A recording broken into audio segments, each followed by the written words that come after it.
nangyari kay Raymart, nung siya ay namatay, apparently, siya ay inilibing sa Our Lady of Lourdes Eternal Park, Malabon. And he stayed there for 5 years. Kaya lang, ayun na naman, nag-expired yung lease sa pagkakali niya, naglibingan niya. And siya ay, sa storya na nababasa ko, apparently somebody wrote about this. Medyo nagpanik si ma'am at syempre, na problema, anong gagawin? And, nandun siya sa sementeryo na ang nag-exhume ay mga sepulturero. You know, the cemetery workers. And, binigyan siya ng assurance na huwag kayong mag-alala, kukunin namin lahat, pati damit, nilagay daw sa black bags, na iuwi niya. Somehow, at some point, nailibing niya ulit, hindi na cremate, pero buto-buto na lang. Okay. And yung buto-buto ay inilagay sa what we call an ossuary. Yung papasok may mga buto-buto doon. Hindi cremated, kung hindi siya abo. At nainlipat siya sa DOK ossuary sa La Loma, ngayon sa Caloocan. And sa pagkakaintindi ko, that was 2022. At ngayon, itong 2026, salamat kay Cardinal Ambo, ang bilis niyang na-convince si Ma'am Luz na ipakita yung mga buto-buto. Okay? Or yung labi. Kasi, noong ko pa iniisip yan, yung kaso niya kasi well-publicized ginto, sabi ko, totoo ba yung meron siyang club fit, na document ba yan? Kasi disability yan, and so on, kung paano siya napatay, yon. And so this was July 23. There's Father Flavi. Next. Natanggap namin yung kanyang remains in a box like this. Okay? Properly labeled. Sa akin kasi documented yan eh. Paano mo natanggap, identified, etc. Next. At nilagyan namin ng sarili namin label sa morgue. So, this case number 52 for this year. Next. Okay? Sinilip ko muna anong nasa loob, maayos, nasa plastic bag. Next. Ang una kong ginagawa ay ipa-x-ray. And nakikita nyo doon sa kaliwa, ito, nakadalawang shots lang sila kasi maliit lang naman eh. At nakikita mo, kalat-kalat na yung kalansay, yung mga buto-buto. This is what we call disarticulated. Ay ganyan ang itsura niya sa kanan nung binuksan na yung plastic bag. Okay? I do this routinely through the help of the Department of Radiology of PGH. Sa morgue na namin yung ginagawa, dati dinadala pa sa ospital. At salamat sa PGH, libre na yan ngayon. Okay? Kasi kailangan to. Why? Kasi gusto kong malaman, meron mabala. That's primary thing. At saka anong kondisyon ng mga remains sa loob. Okay? May bala ba? Next. Walang discrete. But there's something here. This is the skull. Okay? Sa itsura pa lang niya, mukhang nahiwa nga, tama. But this is autopsy.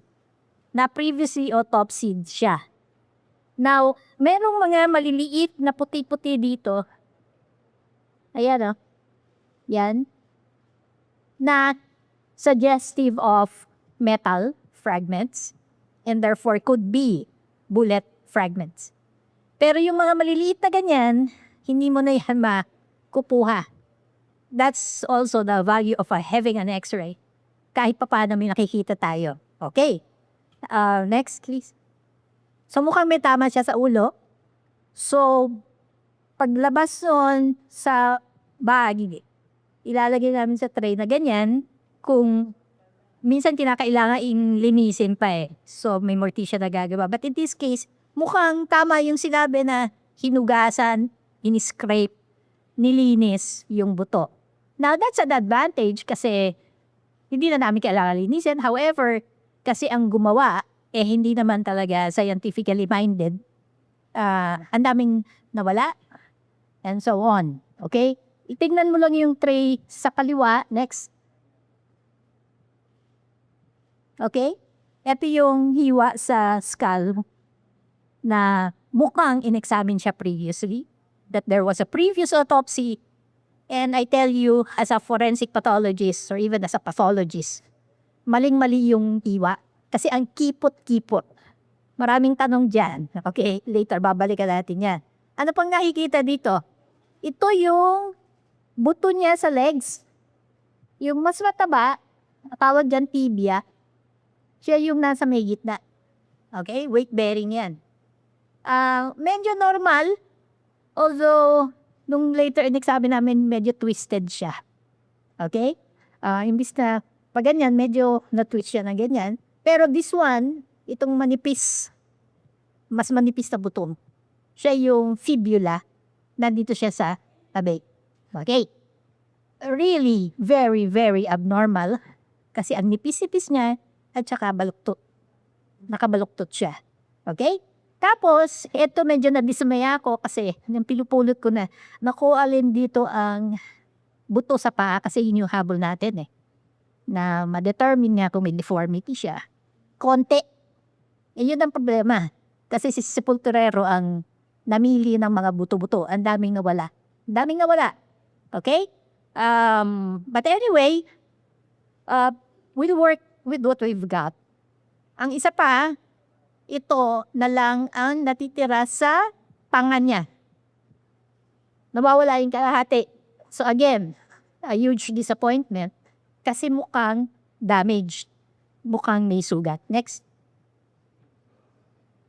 Okay, just a shot of, kasi medyo alarming to, itsura pa lang nung fibula niya abnormal. Okay, guys.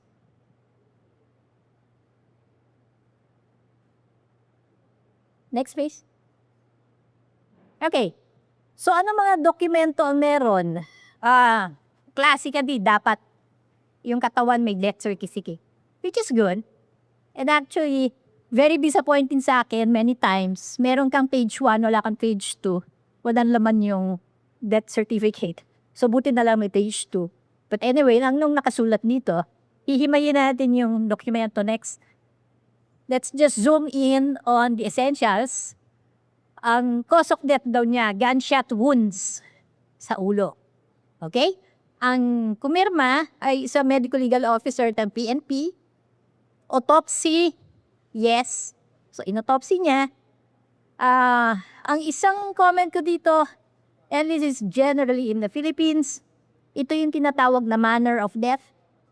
Yung magko-commit ka, nagkasakit ba, suicide, homicide, accident, blanco yan. Wala nang nagko-commit sa Pilipinas. And this is clearly what we would classify as a homicide. Ayun. Let me just point out to you isang quirk ng Philippine death certificate. There is such a thing as death by legal intervention, which is weird. There's no such thing. Hanggang homicide lang kami. And even then, ano ba yun yung sabihin ng legal intervention?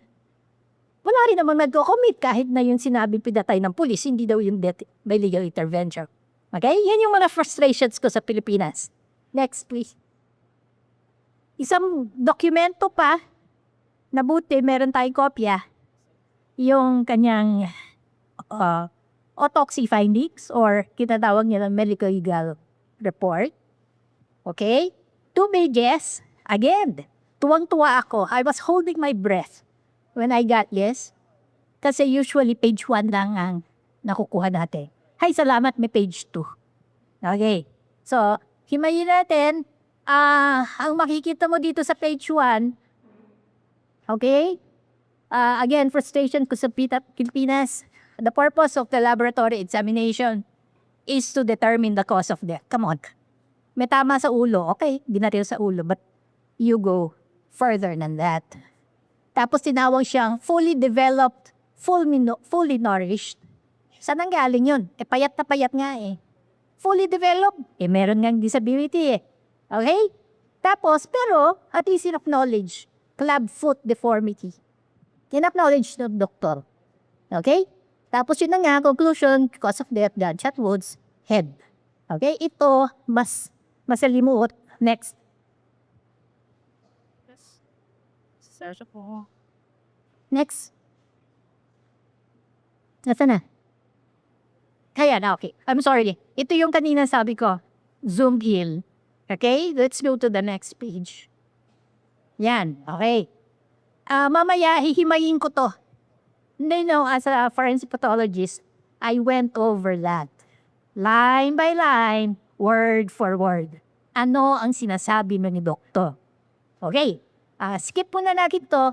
Pero tingnan nyo dito. Sabi niya, thorax, abdomen, ito yung chest, abdomen. Nag-commit siya, no external signs of injury, meaning, wala siya nakita. Stomach empty. Ewan ko, parati nila nilalagay yan. Wala kinain. Okay. Unremarkable, there's a general statement na yung mga organs ay walang problema. Okay? Again, knowing the standards in the Philippines, minsan general statement na lang yan. Hindi natin alam kung talaga ba chinek. Okay. But he was young. So, understandable, I think, na wala pa yung sakit-sakit. Okay, but let's take it at face value na wala. Wala siyang ibang sakit. Wala siyang ibang sugat. Okay? Tapos ito, medyo importante sa atin kasi sabi niya, no signs of injury. Extremities would mean arms and legs. Kasi I know that, nabasa ko to in a Senate hearing, parang may nasabi na arms were broken. So sabi niya, wala. And I'll tell you, wala naman kami nakita. Next. Okay, ito yung hinimay-himay ko. Basically, let's just summarize. Sabi ng doktor, nakakita siya ng 3 gunshot wounds sa ulo. Okay? Yung isa, isnye, right cheek. Tapos dinescribe yung saan napunta. Sabi niya, pumasok dito, nag-exit daw sa neck, sa kaliwa. So pag ganito. Meron akong drawing mamaya, pakita ko sa inyo. Tapos, ang na-fracture daw, itong zygoma, cheekbone, sabi niya? Mandibular bone. Ito, yung panga natin. Tapos, seriously daw, merong napunit na vein, malaking vein, ugat dito. Sa kaliwa. Pero yun mga sinabi niya. Okay? Next is submental would be here. Somewhere here. Tapos, may na-fracture daw na facial bones ulit. Pero ang sabi niya, saan napunta yung bala? Yung isa nag-exit, iba. Ito daw, umakyat. Napunta sa brain. Doon daw niya nakuha isang bala. Deformed slug, embedded, and recovery. Pero wala namang description. Anong size, anong itsura, anong shape. Kasama yan dapat At nasa na yung bala? Malaking question yan. Nasa na yung bala? Yung third, mukhang, medyo curious ako, bakit pareho? Mandibular region, dito daw sa gitna, na mukhang ganun din, umakyat, tapos ganun na naman, slug recovered sa right brain. Okay? Same question? Same questions, no description. Are we referring to 2 discrete bullets? Or maybe 2 fragments of 1 bullet? May ganun yung tanong Walang description. Tapos, na-recover daw, exactly where in the brain? Walang description. Na-fracture yung mandible, maxilla, temporal, ito yung sa side ng head. Okay? Yung statement na yan, massive subdural subarachnoid hemorrhages, ibig sabihin nagka-brain hemorrhages siya, bleeding sa lord as part of the... Pero as a pathologist, bitin na bitin ako dito sa description na to. But ito lang ang meron tayo. Buti nga meron. Okay, next. Okay, so to summarize, doon sa report ng PNP, may tama sa cheek. Pasensya na kayo, hindi ako techie. Yung dot na yun. By the way, isa pang significant finding, sabi niya nung doktor doon sa report, stippling. Stippling, uy, importante yan. Anong ibig sabihin yan? yung nguso ng barel ay malapit. Hindi nakatutok, hindi malayo, pero may small distance. Okay? Dito daw, batik-batik. Sabi niya. Tapos, yung pangalawa na nandito, dinescribe niya din na merong batik-batik. Ang stippling ay sign ng what we call intermediate range. Yun na nga, may distansya. Na kukuha ito kapag lumabas yung bala kasi may mga kasama yung mga small solid particles. Pag humpas yung bala sa skin, yung small particles na yon nakakagawa ng sugat na maliliit. So it's a sign that you look for kung ano ang range. Sa description niya, ito yung third. Again, mag-intindi po somewhere here na malapit dun sa isa. So medyo may question ako na, baka naman, are they not related? Is this really an entry? Is she sure that both of them went upward? Kasi medyo unusual yun eh. Kasi pwede rin namang nagkasugat ka dito, nag-separate. If you hit the bone, yung bone madi-displace. Okay? So, again, I would want to see documentation. In the same way that I document my findings because I expect to be questioned. Asaan ang pictures? Asaan ang drawings niyo? Because I really would want to understand what they're saying. Okay? So, yung cheek injury as described, nag-exit daw somewhere sa left neck. Okay, next. Okay. Ito yung, pag inintindi mo yung report niya, yung cheek, bumaba sa neck, sa kaliwa, dalawang tama dito, umakyat. Medyo weird. Medyo weird. Okay? Taken together, and at the same time, paano ka kaya matatamaan from here na akyat ng ganyan? That would be very, very unusual.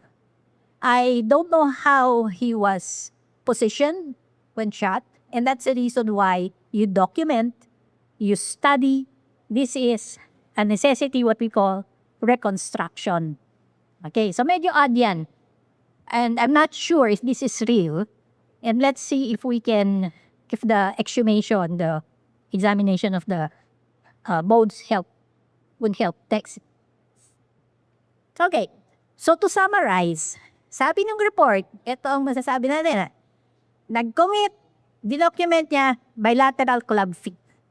Okay, ka-recognize yun. Basically, 3 gunshot wounds of the head.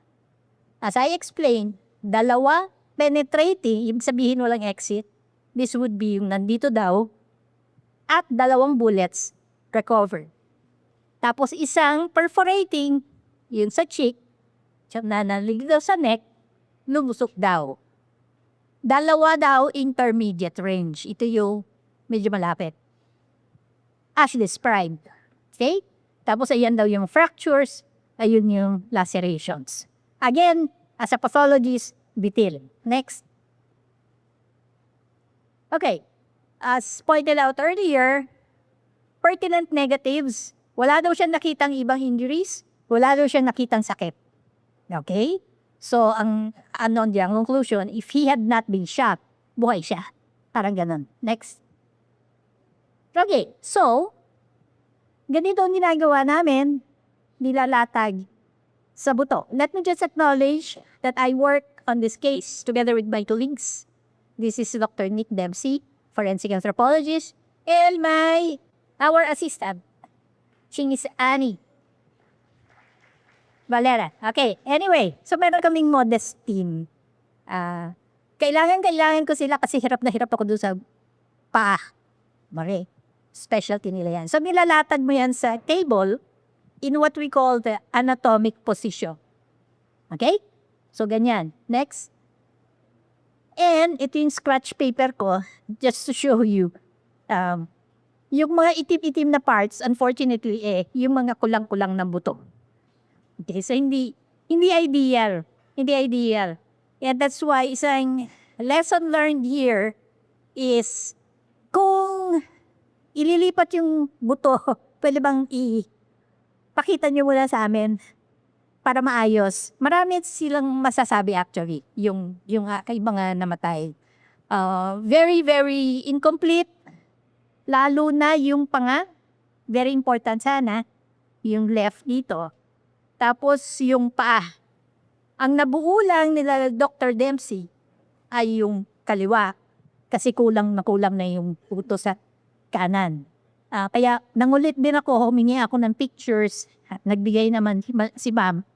Nung siya ay buhay pa, talagang documented na bilateral. Kasi dapat meron kang pruweba, meron kang panlaban eh. Okay, it's really bilateral, Dex.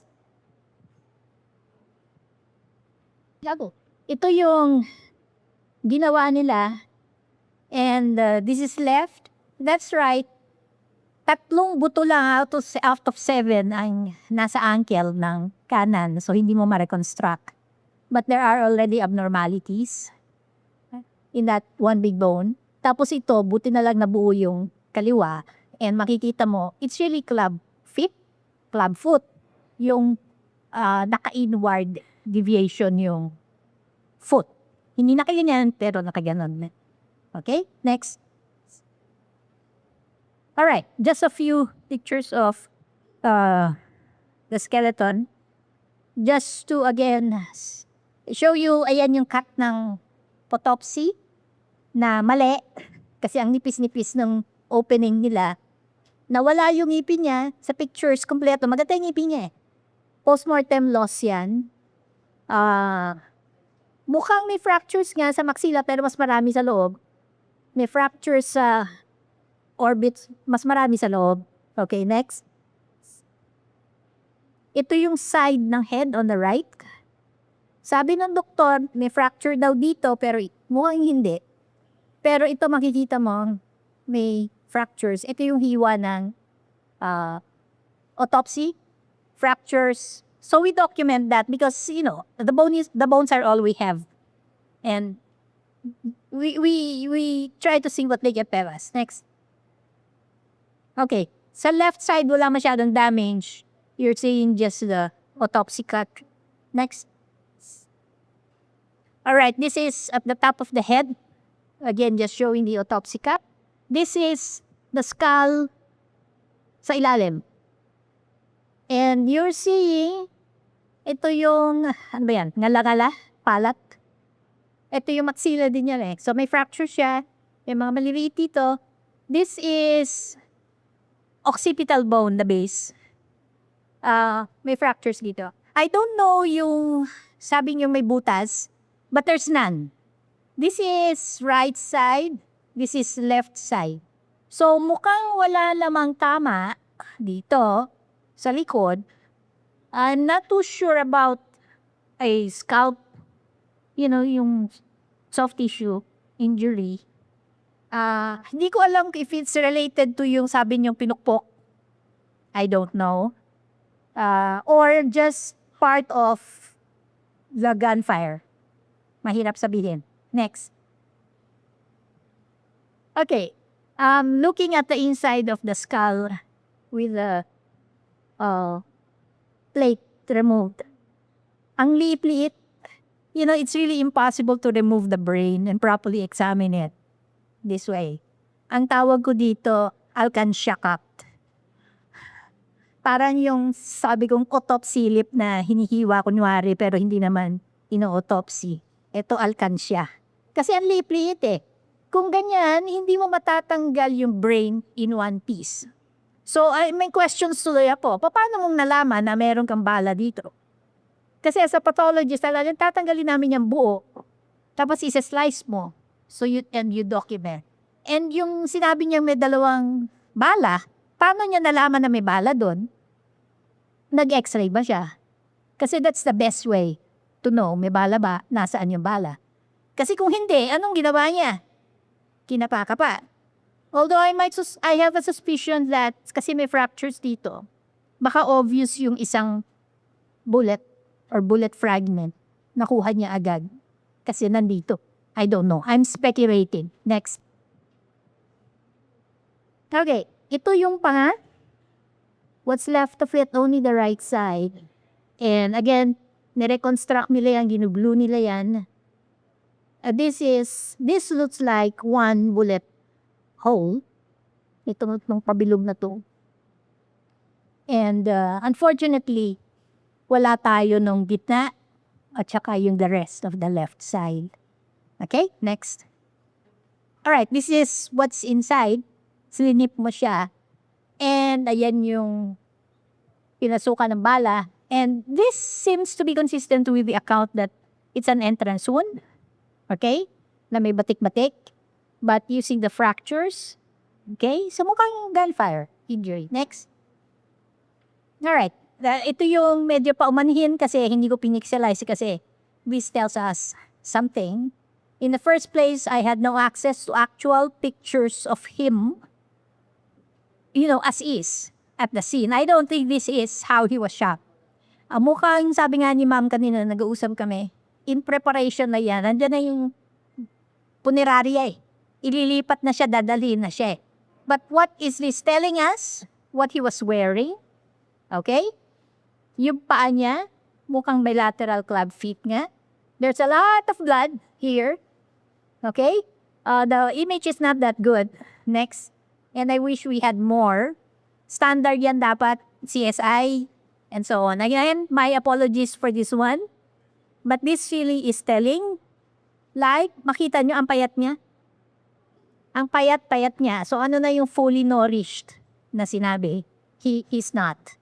There's a lot of blood. There's a lot of blood. Pati sa kamay niya, dito, sa chest area, I don't know if that is a real butas somewhere here. Ito ba yung sinasabing submental? Pero ang submental is somewhere here. I don't know how accurate this is. Is that just a blood clot? We are seeing a hole. Like ito yata, parang consistent dun sa sinabing cheek. Okay? Hindi ko makita dito saan kaya yung sinasabi niya batik-batik na stippling. So I really wish that doctor, all doctors, all medical legal officers would do it the proper way, which is to document. And this is not the place to do it. Well, actually, punerarya na siya, no? Pero may picture ka as is, may picture ka pag nilinis mo na. So really well documented. Ang tanong ni ma'am dati, nagdi-bleed daw siya sa ulo, ay sa mata. No. The blood is coming from the nose and the mouth. And that is why I believe he really had extensive or intraoral injuries. And even the neck, I just don't know what the trajectory is and the wound track is. He must have had a lot of injuries here that he was breathing outside. Nagpull lang dun sa mata. Okay? Next. I think we're almost done. Okay. So far, what do we have? We have confirmed he really had bilateral club feet. The technical term is Salipes etinovarus. Nakatabi niya.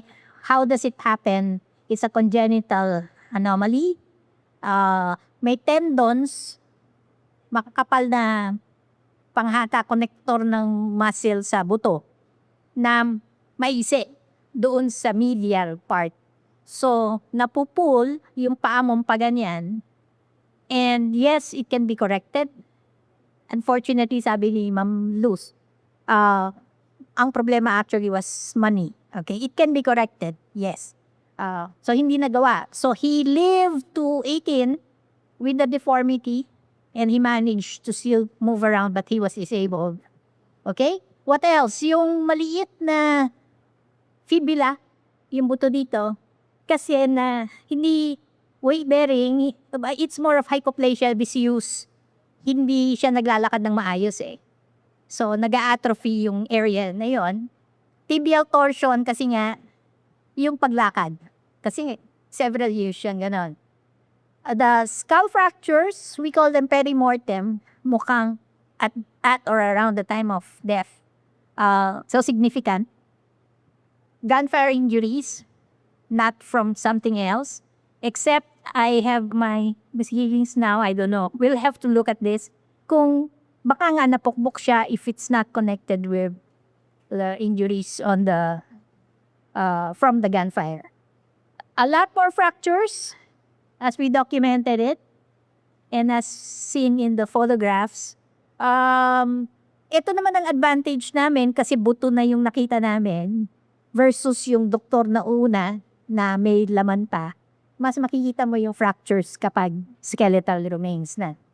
He was really in an advanced state of decomposition, skeletal na. Incomplete, unfortunately, ang kuha. And status post-autopsy, meaning he was autopsy before. Next. Okay. All right. Addressing the forensic issues, identity, there's no question.